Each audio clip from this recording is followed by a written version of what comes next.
Toshkentda ochilgan Gruziyani Shaviy kafesiga Fayz Nerjaviki tomonidan barnish stansiya yasab berildi. Bilasizlar, Yevropa standartlariga qattiq qaraydi. Abdulla aka, bu yerga nimalar yasab berdinglar o'zi? Shu ko'rib turganingizdek barnish stansiyasiga stol yasab berdik. Yevro standartga javob beradigan Nerjaviki 430 marka bo'yicha yasadik.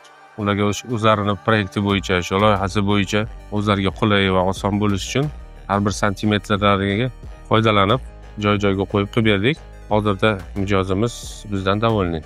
Bu yerda o'sha qaysi markadan foydalangansizlar? Nerjavikani shu Yevro standartga javob beradigan 430 markasidan foydalanganmiz. Bu chunki o'sha yevropaliklar standart bo'yicha talabi bo'lganligi uchun, kuchli bo'lganligi uchun o'sha talabiga qarab 430 mahsulotlar qilib berdik, Nerjavikadan qilib berdik. O'sha 430 markalik Nerjavikamiz imminent biz oladigan joyda shu sertifikatini ko'rib, shu sertifikatiga muvofiq shu mahsulotlarni ishlab chiqaramiz. Agar siz kafe yoki restoraningizga shunaqa Yevropa standartlariga to'liq javob beradigan oshxona jihozlari kerak bo'lsa, Fayz Nerjaviki jamoasiga murojaat qiling.